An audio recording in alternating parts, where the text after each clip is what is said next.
some good news, bad news. Okay, good news, bad news time. Good news: Ukraine is ready to hold peace talks with Russia as a scramble for the second largest city is still ongoing. There is an envoy from the Russian side that has already been sent into Minsk. Minsk is being considered neutral ground, neutral territory. Now, I don't know how neutral Belarus is when Belarus is being utilized as a launching platform to go into Ukraine. And also notoriously, Belarus is 1,000,000%, an ally, a vassal state to Russia. But that's where prior neutralization agreements or prior ceasefire agreements in the form of Minsk Minsk and Minsk 2 have been held. So that's what they're going to be doing. They are going to meet on the Belarusian-Polish border, apparently. Okay, that's good. That's good. Not at Minsk. Okay, that makes a little bit more sense. Anyway, regardless, so that's the good news, okay, because that is the one way to get out of the situation, perhaps the only way to get out of the situation,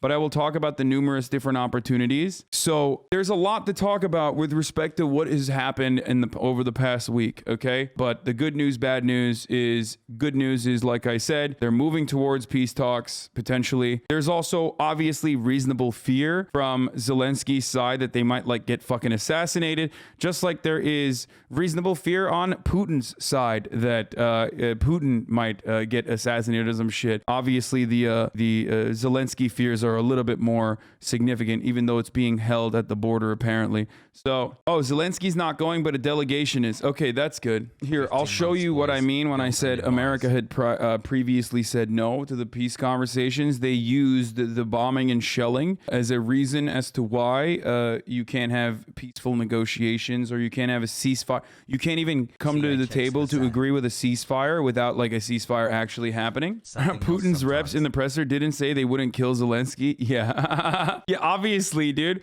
Why the fuck would they say that? Listen, we promise, okay? We pinky promise we will not be killing Zelensky. No. Listen, we will never kill Zelensky. You are crazy. By the way, here's the reality of the situation. If Zelensky died, this would be the worst possible outcome. It would be the worst possible outcome for Ukraine. It would be the worst possible outcome for Russia. It would be the worst fucking possible outcome. Instant martyr, like a fucking 50-year insurgency incoming, okay? If Putin died, the war would end. I do legitimately 1000% believe that. So there is that. Putin dies, war ends, invasion ends, Russia is a crippled superpower. One of the other fucking oligarchs takes over, is probably a huge America simp immediately. But as far as Zelensky's death, it would be catastrophic.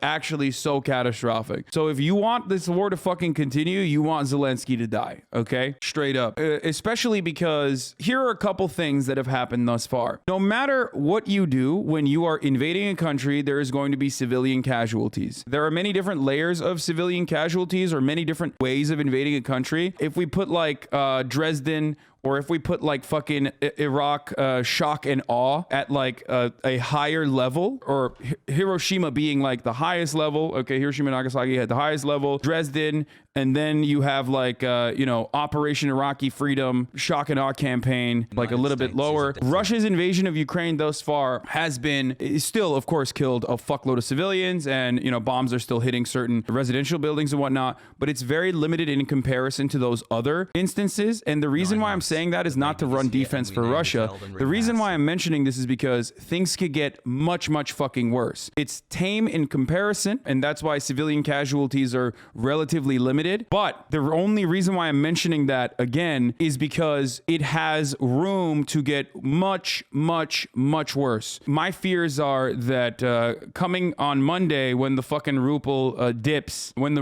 completely, Putin's forces are met with attrition. They're having a hard time resupplying. They're having a hard time overtaking Ukraine. Ukrainian jets are still fucking flying, which is a big misstep, a big tactical misstep on behalf of Vladimir Putin. So much so that I think obviously overtaking an entire country with 44 million people is always going to take a long fucking time. But given, the Russian army's striking capabilities and overwhelming firepower, a lot of people thought that they would at least move on to Kiev pretty fast. So So I have reason to one believe that that is part of the reason why they're being more tame. They're not doing like a full scale, dumb missile strikes everywhere, indiscriminately bombing shit. But I do worry that they might start if some kind of ceasefire is not met immediately. There's still a long ways to go if this does not stop. So a lot of people who say like, oh, Russia is losing, like Ukraine is winning. Ukraine is doing a really fucking good job defending itself, much better than people thought it would. So shouts out to the fucking NATO firepower. I mean, goddamn, those javelins, they do work. Those fucking anti-tank missiles, they do work. They straight up, they've gotten a lot of fucking training and they've gotten a fuckload of guns, and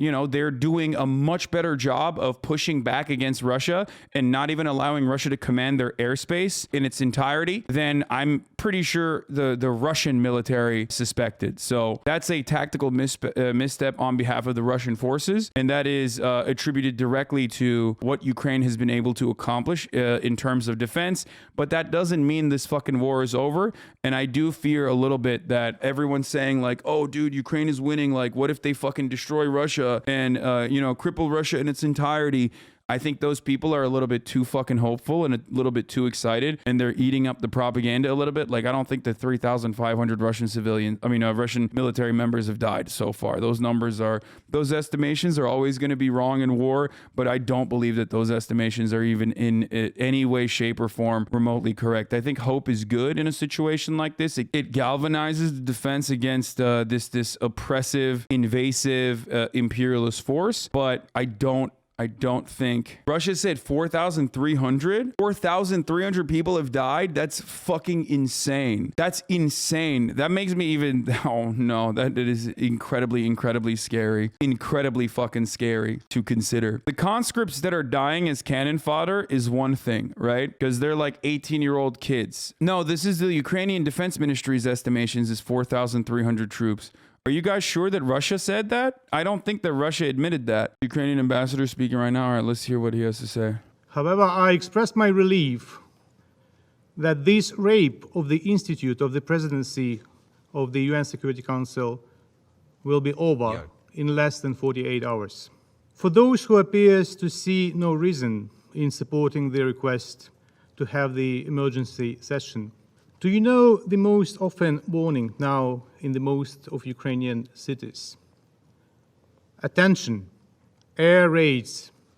Please proceed. I think this is deliberate. I think that Russia is trying to demoralize Ukraine by faking out, like sending fake intel that they're going to do air raids. Because remember, their air raids have been very limited, and that's probably because they don't have a lot of supply, and partially because they're not they're not trying to like completely shell the entire city and level it. But I think they're trying to keep them awake through sleep deprivation and terrorize Ukrainians this way. The losses of the enemy as early February 27 have amounted to nearly 4,300 personnel killed and over 200 taken as prisoners of war. I don't know if this kind of posturing is good, because I feel like it's only going to increase the Russian brutality. What everyone should be focusing on in this moment, instead of fucking being like 4,300 Russian troops died, which I don't believe is a real number for the record. It's probably a lot because they have supposedly taken down some planes. But instead of fucking egging on this obviously violent nuclear superpower further, guys, let's stop boosting morale. You only boost morale if you legitimately think Ukraine has the capacity to destroy Russia. If you do, and if you legitimately do believe that Ukraine has the capacity to get with the weapons that it gets, with like the potential, black ops and like mercenaries and whatnot that come and join the fucking international call to arms, if you legitimately think that they have the capacity to purge the Russian invaders and without like Russia then just ramping up the fucking brutality, the senseless brutality that they will subject the Ukrainian civilians to, then yeah, you're right. Slava Ukraine. Right? Just fucking more power to the Ukrainians, right? Except, once again, the most important, the most immediate thing that everyone should be focusing on currently. Many people were wrong about the invasion, but it happened. Why not give a little hope at least? Give a little hope with what? Because even if ultimately it takes a long ass fucking time for Ukraine to defend itself against Russia, it will come with a heavy, major fucking cost. And that cost being Ukraine turning into Afghanistan. What do you mean when you say Ukraine is going to turn into Afghanistan? What I mean is, first of all, a lot of you who were probably here for the 20th anniversary of 9/11 already know this, but you know a fun little thing called Operation Cyclone, where we in the United States armed the Mujahideen against the communist Afghan state that was demanding help from the USSR, which then ultimately turned into a problem for the USSR against the Afghan communist state that was truly being incredibly brutal and trying to de-Islam. What's the term for it? Like delete Islam from Afghanistan, okay? And Russia, the USSR had to fucking move in. It ended up ultimately destroying Afghanistan, major population decrease, and basically destroyed the USSR. This was a tactical decision, according to not just the Reagan administration, but this was a tactical decision that predates the Operation Cyclone that was declassified, where the CIA and the American State Department had radicalized and armed and utilized the Mujahideen, numerous different factions within the Mujahideen, no matter how fucking Wahhabist or how extremist or how fundamentalist they were, where they strategically goaded them, gave them weapons, and pushed them to fight against America did this with the express purpose of pushing the USSR into a long battle in Afghanistan that would end up destroying the USSR, right? And that was true. That happened.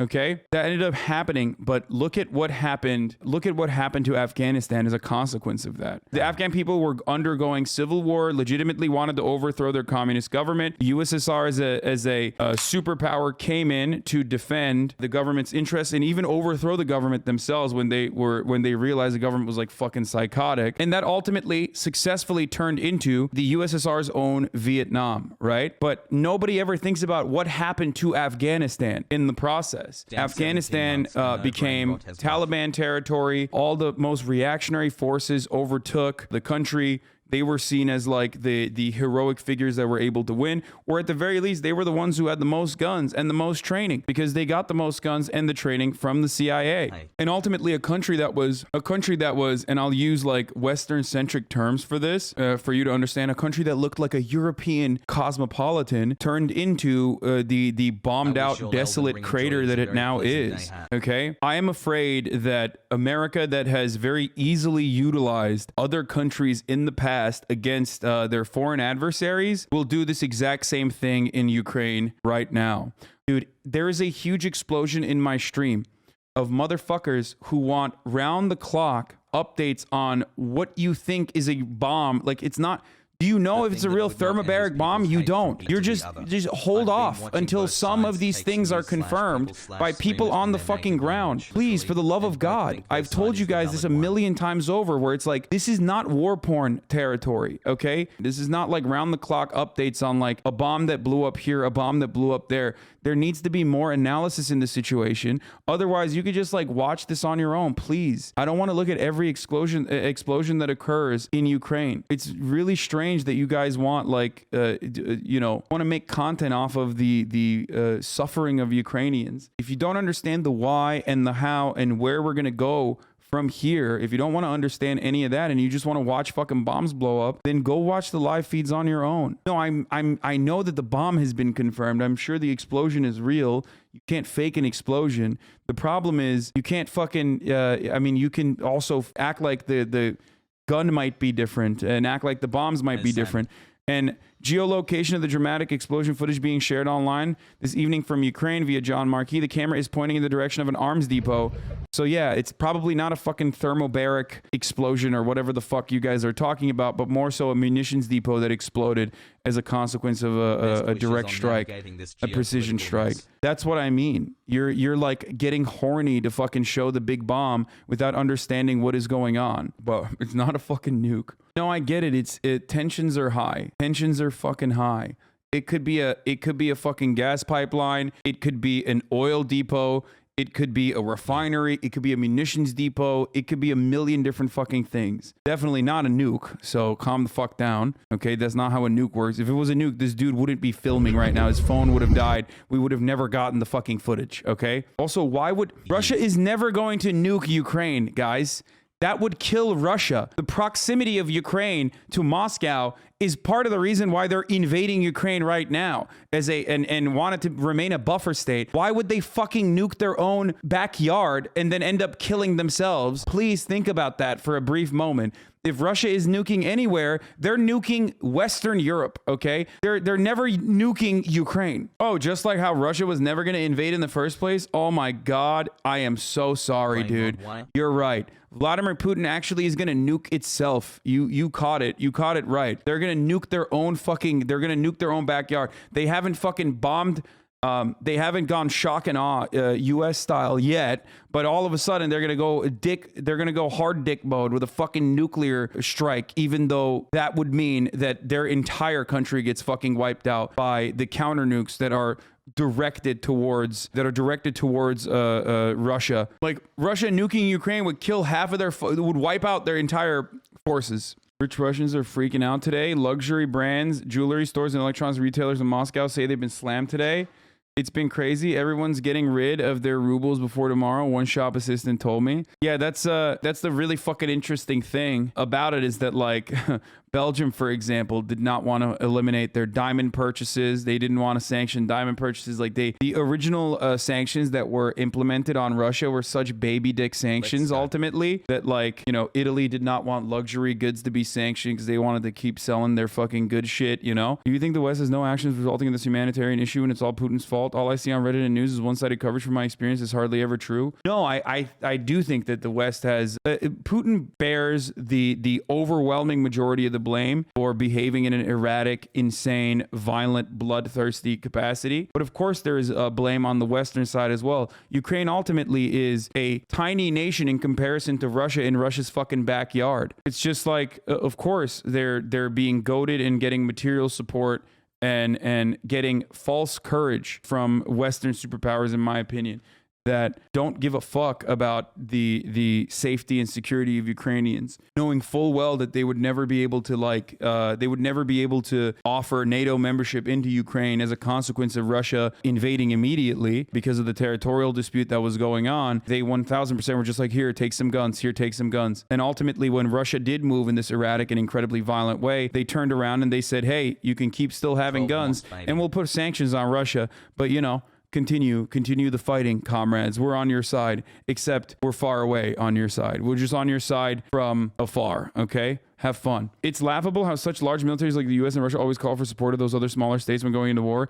It's a moral play, for the record. I do think it's hilarious when like NATO, when the United States is like, hey, you guys got to come with us to Iraq and be like, and tell Norway that they need to send like 6 troops. You know what I mean? But that's more so a fucking play on how many allies we have. Like, look, it's legit. Like, we're doing something good here, and that's precisely what Russia's trying to do too. Where it's like, what the fuck are you gonna do with the Kazakhstan military? You know what I mean? They couldn't even deal with a fucking uprising in their own goddamn country. You had to send in paratroopers. Like, you really need fucking the Kazakh military involved in the Ukrainian invasion? Like, get the fuck out of here. And it's the same with like the Belarus military as well. You're just asking because you want to be like, look at our allies, like look at our justifiable fucking war here. It's totally symbolic. Ukraine continues to dominate the optics game, playing such a huge role in this.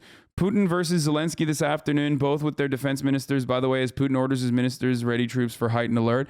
Yeah, this photo came out this morning.